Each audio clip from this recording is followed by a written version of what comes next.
വെമ്പള്ളിയിൽ തരിശുപാടശേഖരത്തിൽ വൻ തീപിടുത്തം.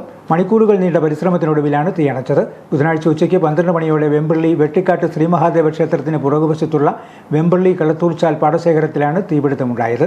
ശക്തമായ കാറ്റിൽ തീ 4 ഭാഗത്തേക്ക് മാളി പറന്നത് സമീപവാസികളെ ഭീതിയിലാഴ്ത്തി. തീപിടുത്തമുണ്ടായ ഭാഗത്തേക്ക് ഫയർഫോഴ്സ് വാഹനത്തിന് എത്താൻ കഴിയാതെ വന്നത് വലിയ പ്രതിസന്ധി സൃഷ്ടിച്ചു. വെമ്പള്ളിക്കാവ് ഭഗവതി ക്ഷേത്രത്തിന് മുന്നിലെ വഴിയിൽ നിന്നിരുന്ന തെങ്ങ് വാഹനത്തിന് തടസ്സമായതിനെ തുടർന്ന് ക്ഷേത്ര ഭാരവാഹികളുടെ അനുമതിയോടെ തെങ്ങ് മുറിച്ചുമാറ്റി. ഫയർഫോഴ്സ് എത്തുന്നതുവരെ തീ സമീപ പുരയിടങ്ങളിലേക്കും കൃഷിയിടങ്ങളിലേക്കും പടരാതിരിക്കാൻ പഞ്ചായത്ത് പ്രസിഡന്റ് ബിജേഷും സമീപവാസിയും പച്ചിലകൾ ഉപയോഗിച്ചും വീടുകളിലേക്ക് തീ പടരാതിരിക്കാൻ പ്രദേശവാസികളും പരിസരം വെള്ളമൊഴിച്ച് നനച്ചു. പക്ഷേ ചില സാഹചര്യം കാരണം ഞങ്ങളുടെ ഒരു സാധാരണ ഒരു ചെറിയ വാഹനം പോലും ഇവിടെ എത്താത്തൊരവസ്ഥയായിരുന്നു. അതുപോലെ ഒരു വഴി വളരെ ബ്ലോക്കായ ഒരു അവസ്ഥയായിരുന്നു. അപ്പോൾ ഞങ്ങൾ വന്നപ്പം തന്നെ ദൂരെ നിന്ന് കണ്ട് പാടശേഖരത്ത് ഭയങ്കര നല്ല ഒരു തീപിടുത്തമായിരുന്നു ഉണ്ടായിക്കൊണ്ടിരുന്നത്.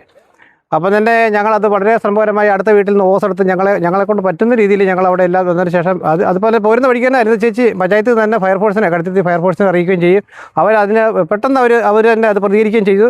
അപ്പോൾ തന്നെ അവർ ഇവിടെ എത്തിച്ചേർന്നു. പക്ഷേങ്കിൽ ഈ സ്ഥലത്തേക്ക് ഇവർക്ക് എത്താനുള്ള ഒരു ഭയങ്കര ഒരു ബുദ്ധിമുട്ടുണ്ടായി. എല്ലാ സൈഡിൽ നിന്നും ഈ പാടശേഖരത്തേക്ക് എത്താനുള്ള വഴി സംബന്ധമായിട്ട് പല പ്രശ്നങ്ങളുണ്ടായി. പിന്നെ തന്നെ ഇവരെല്ലാവരും ആ സമയത്ത് ഉണർന്ന് പ്രവർത്തിക്കുകയും ഞങ്ങൾ അടുത്ത വീടുകളിൽ നിന്നും അവരെല്ലാ സഹകരണത്തോടെ നാട്ടുകാരെല്ലാ സഹകരണത്തോടും കൂടി തന്നെ ഈ ബക്കറ്റിലൊക്കെയാണ് വെള്ളം എടുത്ത് തന്നെ ഇത്രയും വലിയൊരു തീ ഒരു പക്ഷേ ഈ ഭരണസമിതിയുടെ ചരിത്രത്തിലെ ഒരു വലിയ ടാസ്ക്കായിരുന്നു ഇങ്ങനെയൊരു സംഭവം ഉണ്ടായത്.